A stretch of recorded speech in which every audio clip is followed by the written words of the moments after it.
अब हम मशरूम के बारे में बात करने जा रहे हैं। मशरूम जो होता है वह बेसिडियोमाइसीटीज का मेंबर है।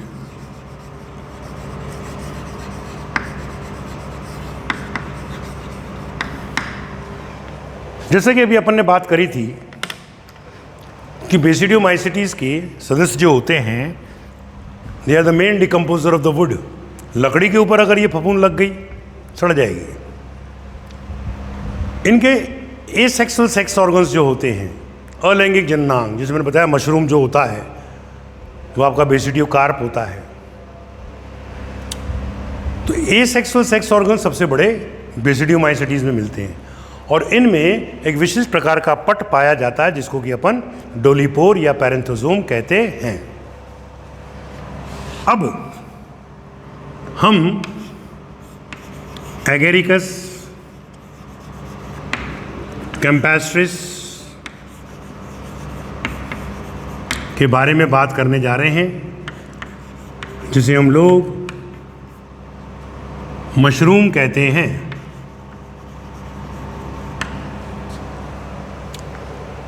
ये मशरूम जो होती है सैप्रोफिटिक मृतोपजीवी होती है। दूसरी बात ईडेबल होती है, यानी कि खाद्य योग्य होती है। अब इसको अगर वेजिटेटिव फेज में देखोगे तो सिंपल फिलामेंटस सेप्टेट मोनोकैरोटिक स्ट्रक्चर देखने को मिलेगी। लेकिन जब ये रिप्रोडक्टिव स्टेज में आती है तो उस समय इसकी स्ट्रक्चर जो होती है वो कॉम्प्लेक्स हो जाती है। तो सबसे पहले मैंने मशरूम का ये हाइफा बनाया। मैंने पूछी भाई साहब आप कौन? तो उसने बोला आई एम प्राइमरी माइसीलियम, मैं प्राथमिक माइसीलियम हूं।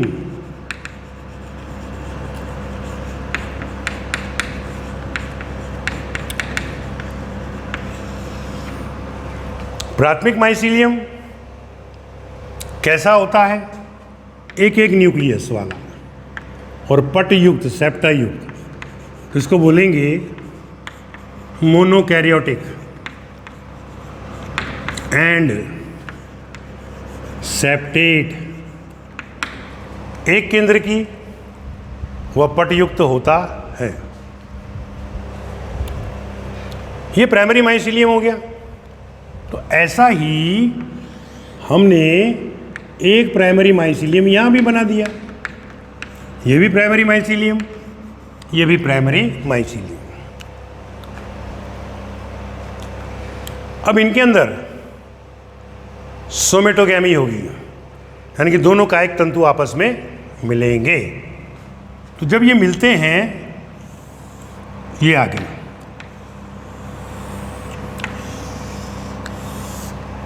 सपोज करो ये दोनों मिले तो ये बड़ा वाला न्यूक्लियस इधर आ गया, छोटा वाला ये हो गया, ये बड़ा वाला, ये छोटा वाला, ये बड़ा वाला, ये छोटा वाला। तो धीरे धीरे जब ये इस तरीके से मिलते जाते हैं, यानी कि इनके अंदर सोमेटोगैमी होती है, तो पूरा तंतु जो होता है धीरे धीरे डाइकैरियोटिक हो जाता है। मोनोकैरियोटिक है, एक केंद्र की है,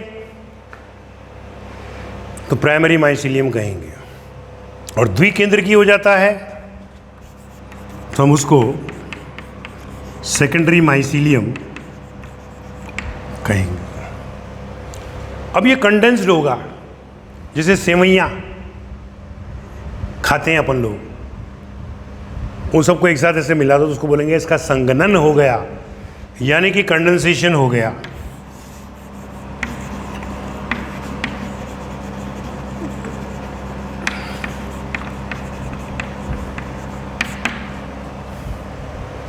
तो it will become like this, ये संघनन हो गया। अब इसको कौन सा माइसीलियम कहेंगे हम लोग? टर्शरी माइसीलियम, यानी कि तृतीयक माइसीलियम हम लोग जो है इसको कहेंगे। क्वेश्चन यहां से बनता है कि टर्शरी माइसीलियम, देखो प्राइमरी माइसीलियम में एक न्यूक्लियस, सेकेंडरी माइसीलियम में 2 न्यूक्लियस, तो टर्शरी माइसीलियम में अगर आपने पढ़ा नहीं है तो लिख दोगे 3 न्यूक्लियस, जो कि गलत हो जाएगा। कितने न्यूक्लियस होगा? इससे तो बना ही है, तो ये कैसा होगा? डाइकैरियोटिक, द्विकेंद्रकीय होगा। और ये संघनित होने के बाद में इसके ऊपर फ्रूटिंग बॉडीज जो होती हैं उनका निर्माण होता है। वो फ्रूटिंग बॉडीज कैसी होती हैं बाद में बात करेंगे।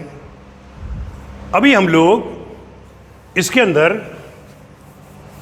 जनन की बात करने जा रहे हैं।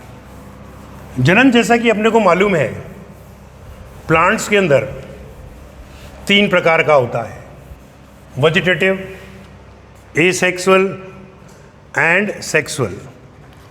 अगर हम ये देखते हैं कि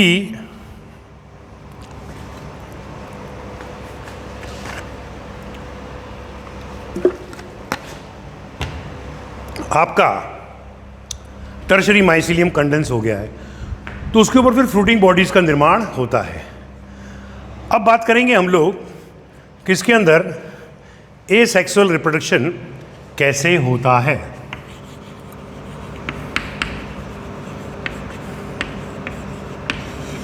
डायग्राम से चलते हैं हम। ये रहा सेकेंडरी माइसीलियम,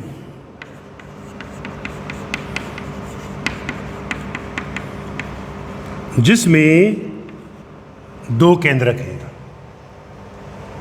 इसमें अलैंगिक जनन जो होता है वह बाय क्लैंप कनेक्शन होगा। यह ब्रैकेट, जैसे छत पे से जो पानी आता है उस पाइप के अंदर हम ऐसे ब्रैकेट लगा देते ताकि पाइप हिलता नहीं है। तो अब इसके अंदर एक क्लैंप बनेगा। क्लैंप जब बनेगा,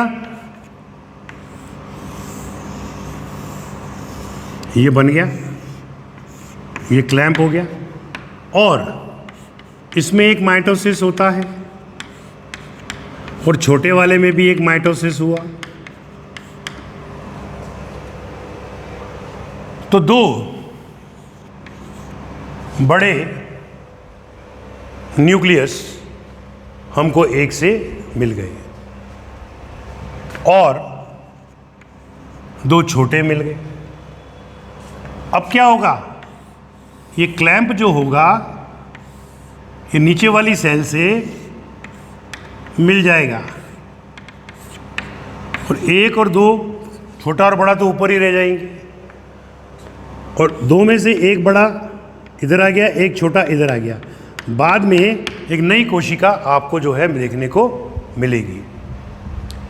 किसके कारण मिली ये? क्लैंप के कारण। तो इसलिए हम इसको क्लैंप कनेक्शन विधि भी कहते हैं।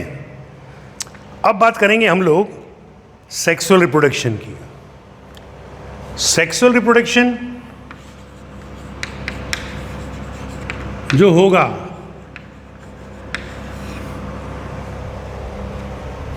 उसमें सबसे पहले 2 प्राइमरी फिलामेंट आएंगे, जैसे कि हम बात कर चुके हैं।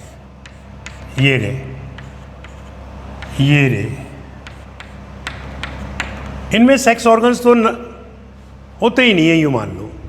जैसा कि मैंने कहा कि सबसे बड़े एसेक्सुअल सेक्स ऑर्गन्स हमको बेसिडियोमाइसिटीज के अंदर देखने को मिलते हैं।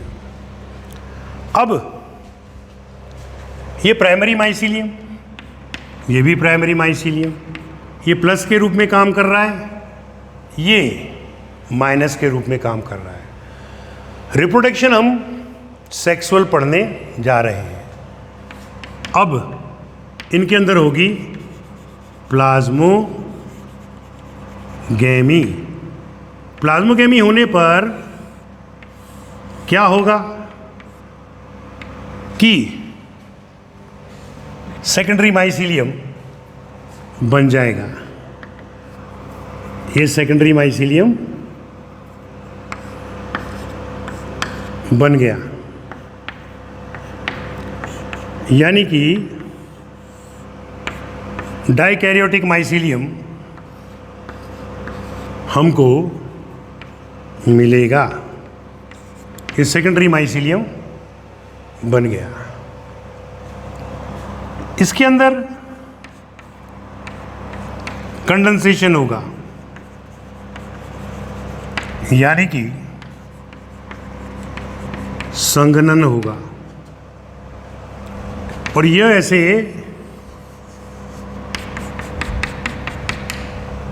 संघनित संरचना बना देगा, जिसके ऊपर ये फ्रूटिंग बॉडी बनेगी, जिसे हम लोग बेसिडियोकार्प कहते हैं। ऐसी छतरीनुमा संरचनाएं वर्षा ऋतु में जमीन पर रिंग के रूप में व्यवस्थित होती हैं,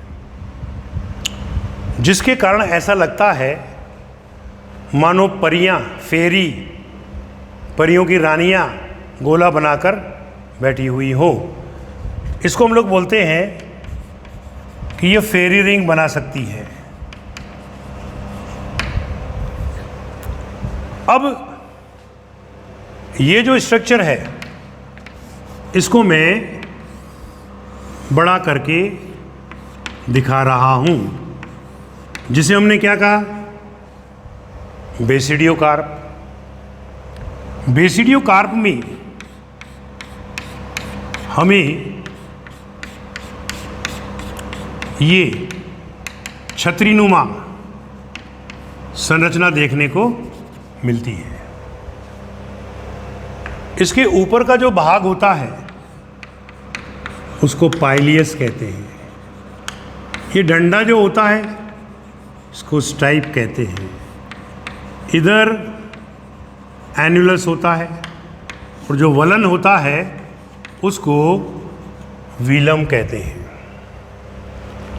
और ये छाते की तानियां जो दिख रही हैं, इनको गिल्स कहते हैं। अब यदि मैं इस बेसिडियोकार्प का सेक्शन यूं काटता हूं तो क्या होगा, देखते हैं। हमने एलएस ऑफ बेसिडियोकार्प लेने जा रहे हैं। तो इसके अंदर यहां पर जो सेंटर में होता है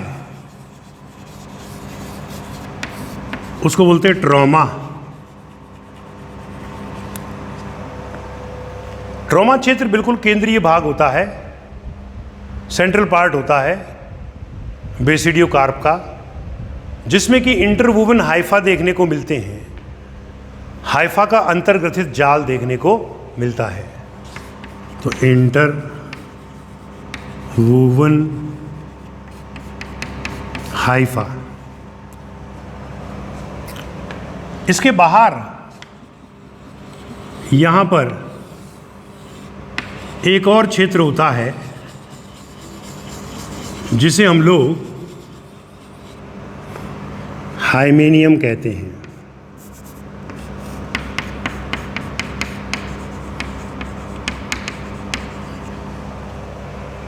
और rather you should say सब हाइमेनियम। अब ये वाला क्षेत्र बताऊंगा, ये पूरा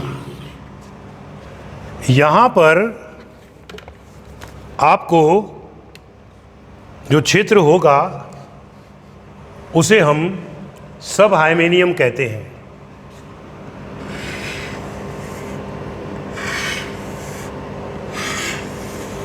ऐसे, और ये ऐसे दो चीज़ें होती हैं इस जोन में, जिसे हम लोग हाइमेनियम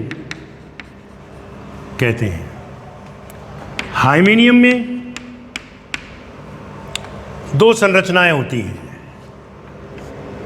एक कहलाती है बेसिडियम और एक कहलाती है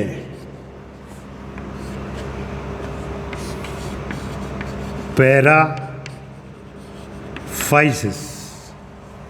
बेसिडियम में दो दो केंद्रक हैं, क्योंकि सेकेंडरी माइसिलियम से तो बना ही है। और कवक के लैंगिक जनन का पहला स्टेप जो होता है वह प्लाज्मोगेमी, जो अपन कर चुके हैं। अब कौन सा स्टेप आएगा? तो अब आपका स्टेप आएगा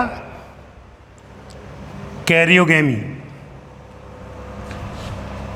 ये प्लाज्मोगेमी तो यहां हो गया, अब अपन करेंगे कैरियोगेमी। तो कैरियोगेमी किस में होएगी? अभी मैंने ये बेसिडियम बनाकर दिखाया। ये आपका बेसिडियम है, जिसके अंदर अब होगी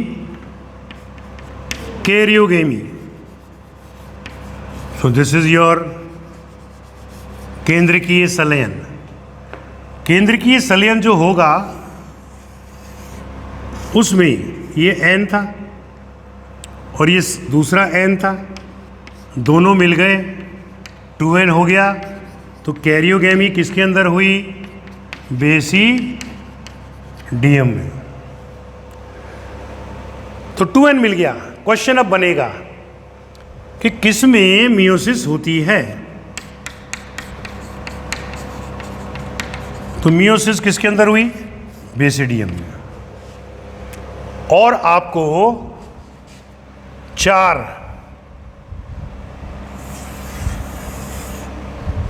बेसिडियोस्पोर बनेंगे, जिनमें से 2 प्लस होंगे, 2 माइनस के होंगे। अब इसी बेसिडियम में से ये उंगलियों जैसी स्ट्रक्चर निकलेगी, जिन्हें हम स्टेरिगमेटा कहते हैं।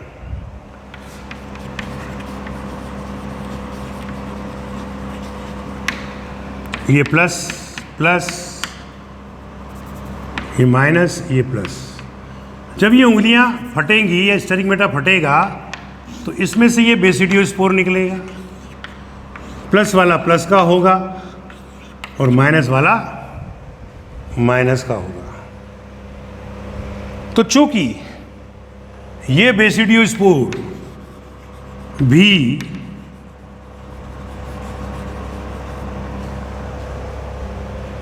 मियोसिस से पैदा हुए हैं, तो इन्हें हम एस्कोस्पोर के समान सेक्सुअल स्पोर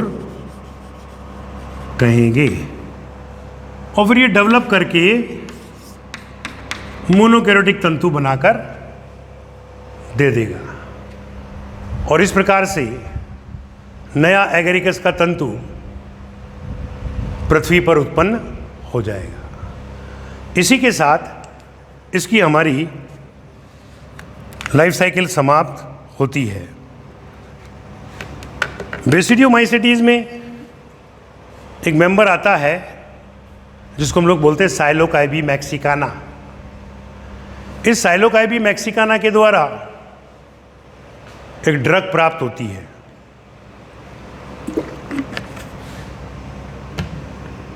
उस ड्रग को हम LSD कहते हैं, लाइसर्गिक एसिड डाइथाइल अमाइड।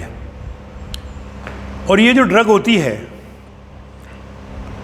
इसकी सहायता से स्लीपिंग पिल्स बनाई जाती हैं, नींद की गोलियां बनाई जाती हैं।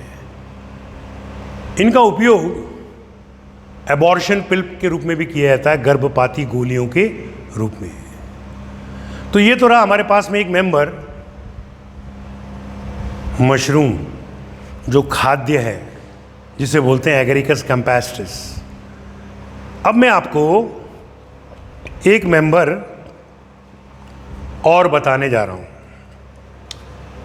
वो भी आपका बेसिडियोमाइसिटीज का ही मेंबर है, और उस मेंबर का नाम पक्सीनिया है। पक्सीनिया। पक्सीनिया जो है वह बेसिडियोमाइसिटीज का मेंबर है।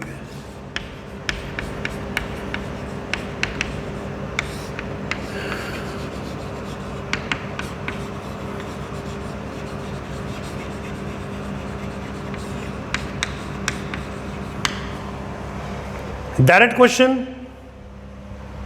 जो पक्सीनिया में से बनता है वो यह कि इसके द्वारा कौन सा रोग, कौन सी डिसीज होती है। तो आंसर होता है black stem rust of wheat रोग, डिसीज, ब्लैक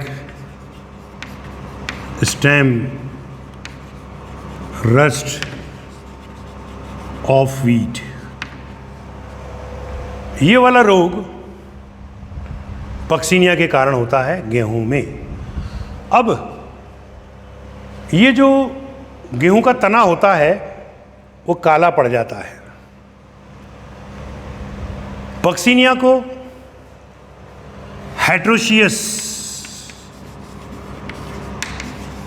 फंगस कहा गया है, जिसका मतलब होता है कि यह दो परपोषियों में अपना जीवन चक्र पूरा करता है। इसके अंदर जो स्पोर्स होते हैं,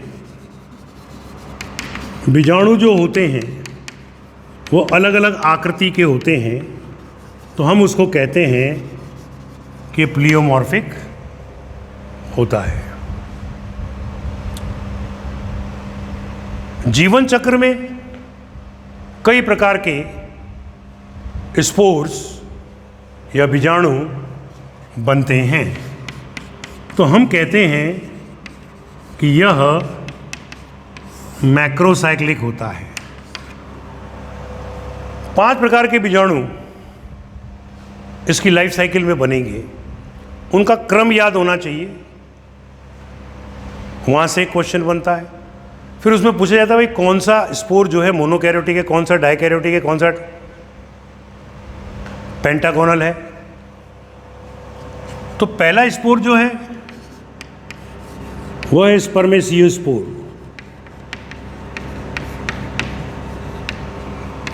जो गोल होता है, एक केंद्र की होता है। देन कम योर एसिडियोस्पोर, यह पेंटागोनल होता है। नंबर 3 यूरिडोस्पोर, यह तर्कोरूपी होता है, पटयुक्त होता है। चौथा टीलियोस्पोर, ये इसके समान होता है मगर पट नहीं होते हैं। और आखिरी स्पोर जो होता है दैट इज योर बेसिडियोस्पोर, जो कि मोनोकैरियोटिक होता है। तो क्वेश्चन यूँ बना कि भाई पहले तो सही क्रम बताइए स्पोर बनने का, तो मैंने इसके लिए कोड बना रखा है कि साऊ साब को टीबी हो गई है, SAUTB। इनमें से कितने स्पोर मोनोकैरियोटिक हैं? 2, S और B वाला। कितने स्पोर डाइकैरियोटिक हैं? 3। उनमें से पेंटागोनल कौन सा है? एसिडियो स्पोर। अब ये स्पोर जो हैं किस प्रकार से इन्फेक्शन करते हैं या बनते हैं, इसका मैं एक ब्रीफ अकाउंट आप लोगों को दूंगा। हमारा जो पक्सीनिया है उसके 2 होस्ट है, यानी कि परपोषी हैं। 2 परपोषी में से एक परपोषी गेहूं है,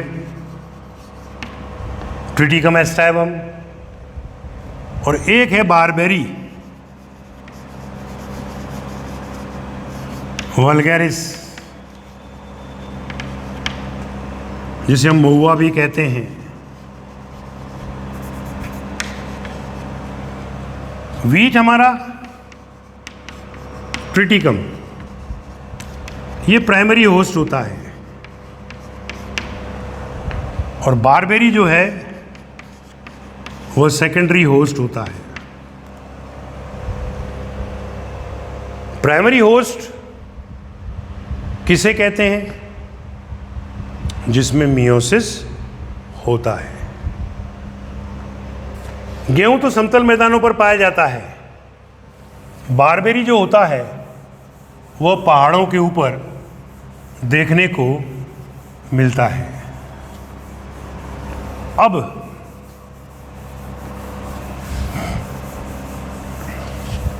ये पहाड़ है और यहाँ पर ये बारबेरी उगा हुआ है।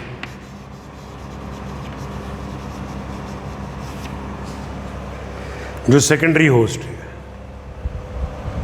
और ये हमारा गेहूं है।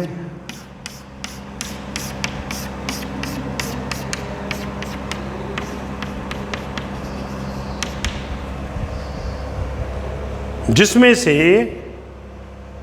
बेसिडियोस्पोर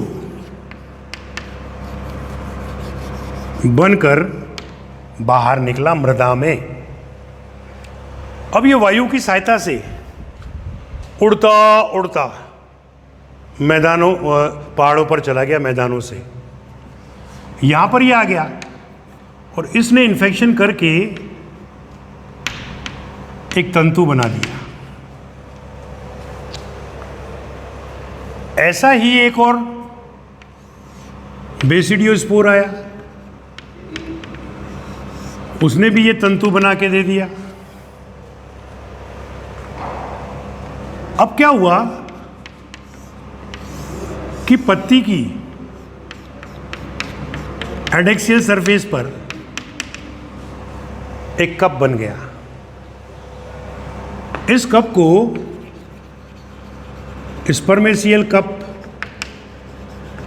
कहा, और एक कप यहां बन गया कवक तंतुओं का। इसको हमने पिक्नीडियल कप कहा।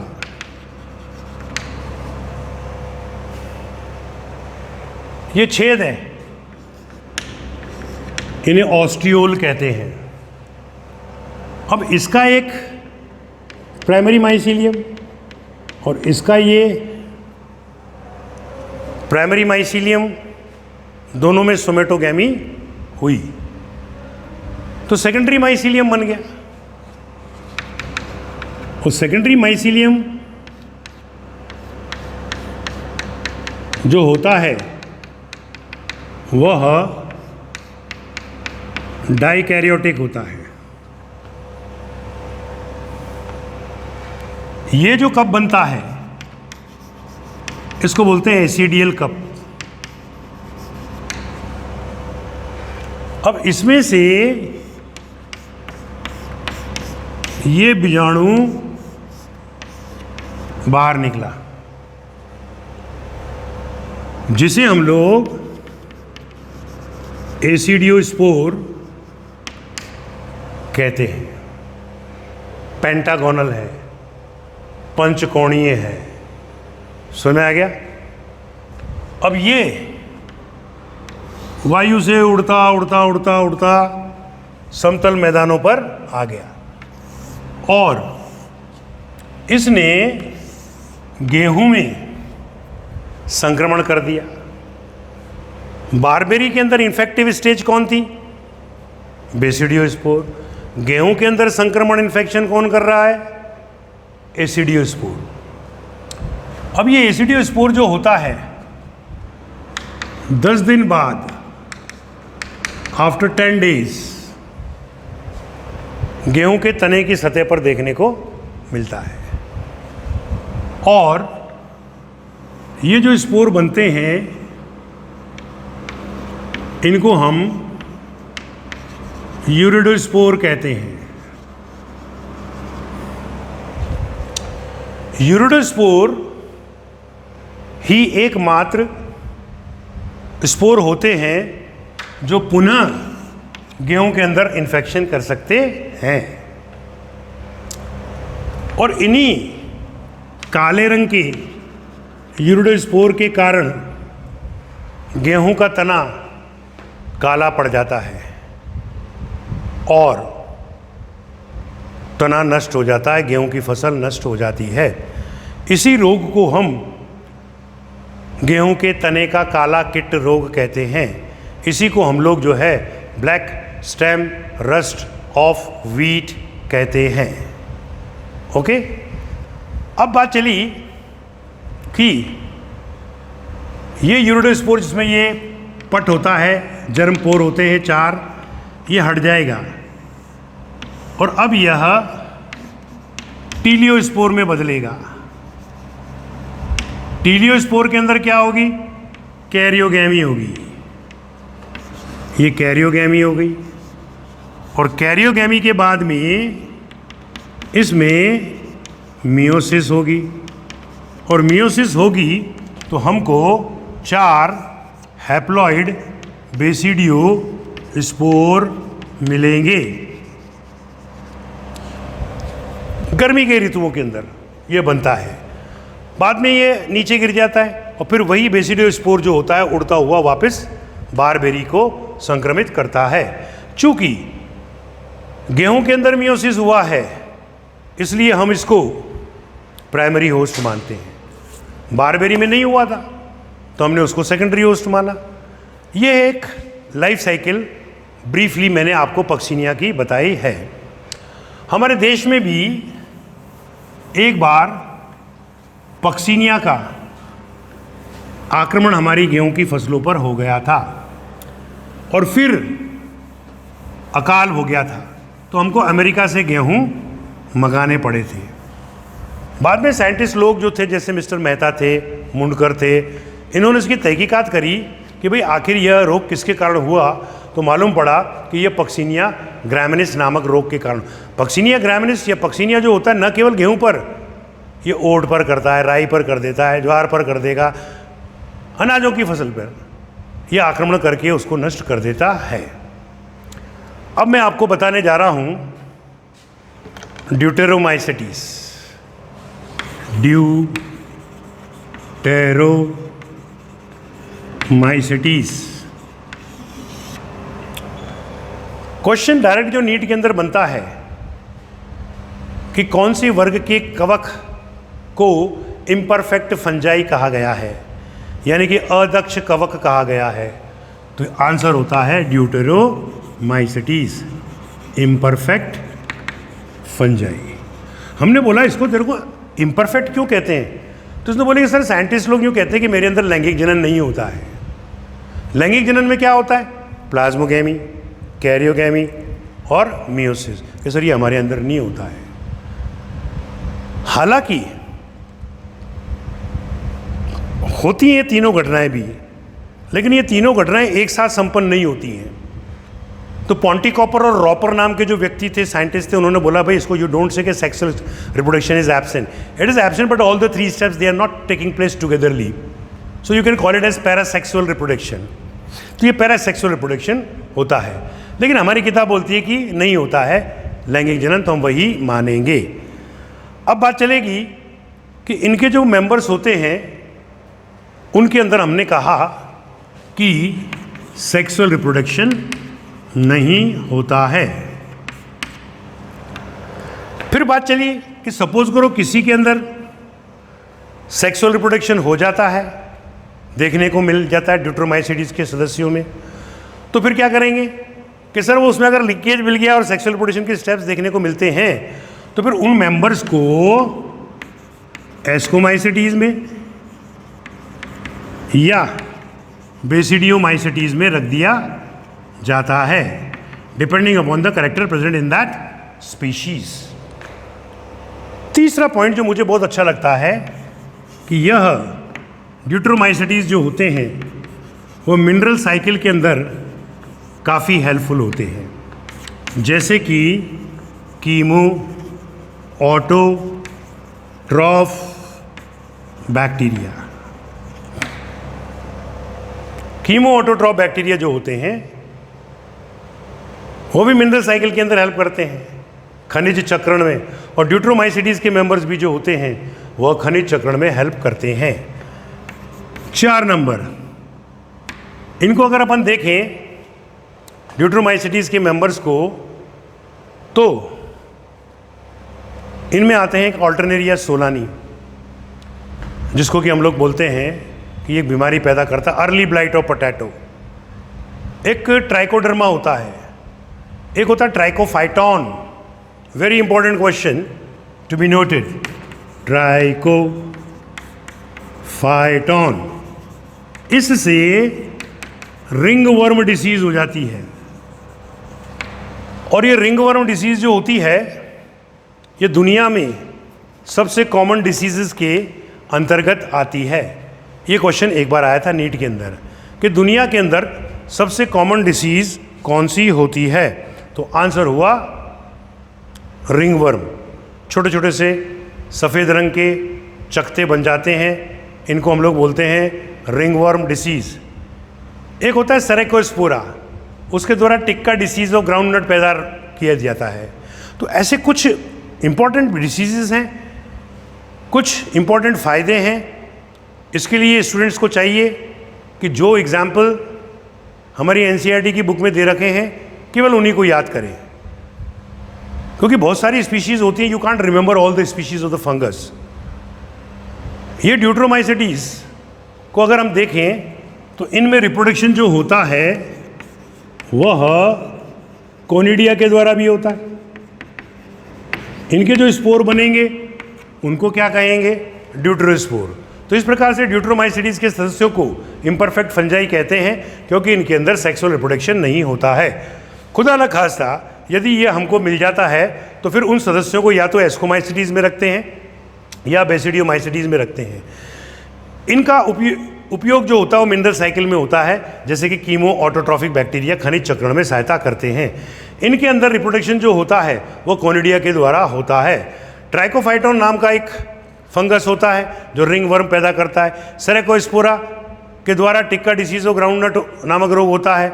ऑल्टरनेरिया सोलानी के द्वारा अगर हम देखें तो अर्ली ब्लाइट ऑफ पोटैटो नामक रोग होता है। ऐसे हमेशा जनरल कैरेक्टर पढ़े, मेन पॉइंट्स को पढ़ा, और बाद में जो एग्जाम्पल्स हैं उनकी क्या सिग्निफिकेंस है, महत्व है, उसको याद कर लेना चाहिए। और इसी के साथ में हमारा फंगस समाप्त होता है। अब हम बात करेंगे माइकोराइजा की।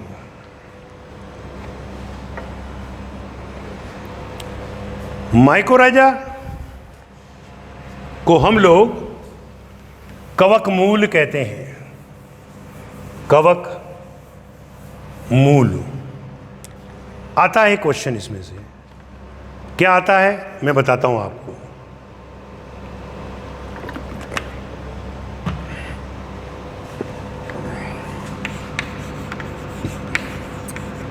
दिस इज योर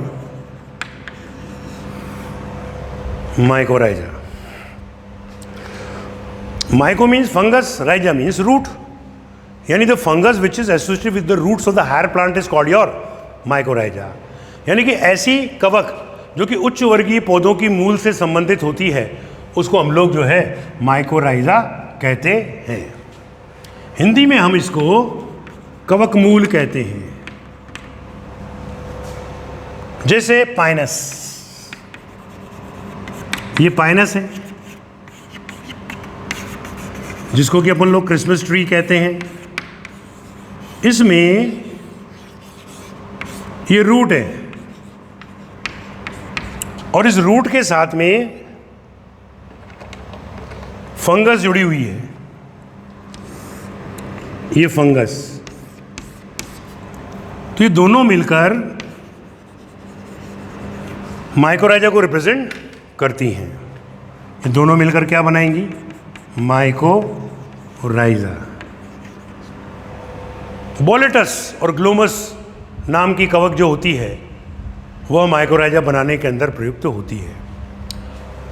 अगर ये फंगस रूट की बाहरी सतह पर पाई जाती है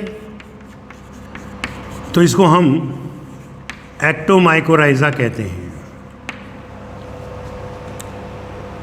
और यदि यह फंगस रूट के अंदर एंटर हो गई, सेल में चली गई और वहाँ भोजन अवशोषित करती है, जैसे ये सेल है और उसके अंदर जाकर ये फूल गई, तो इसको हम लोग बोलते हैं एंडोमाइकोराइजा।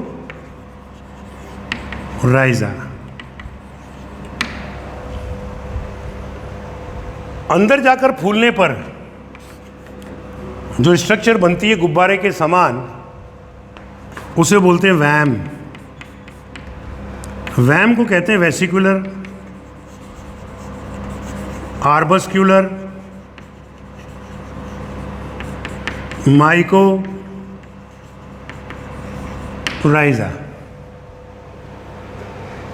क्वेश्चन ये बनता है कि फंगस जो होती है वह रूट को क्या प्रदान करती है?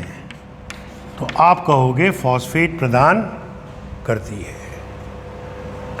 यदि फंगस मूल की सतह पर एक जाल बना देती है, ये जाल बना दिया, तो इस जाल को हम हर्टिग्स नेट भी कहते हैं। छोटे छोटे से पॉइंट होते हैं। एक्टोमाइकोराइजा क्या होता है, एंडोमाइकोराइजा क्या होता है, वैम क्या होता है, माइकोराइजा में मूल को फंगस क्या प्रदान करता है सॉइल से, मृदा से, तो आंसर हो गया फॉस्फेट। जाल को क्या कहते हैं? हर्टिग नेट कहते हैं। Fungus plus higher root togetherly constitute your mycorrhiza. और इसी के साथ में हमारा माइकोराइजा समाप्त होता है। अगले लेक्चर के अंदर we will talk about the lichen and virus. Thank you.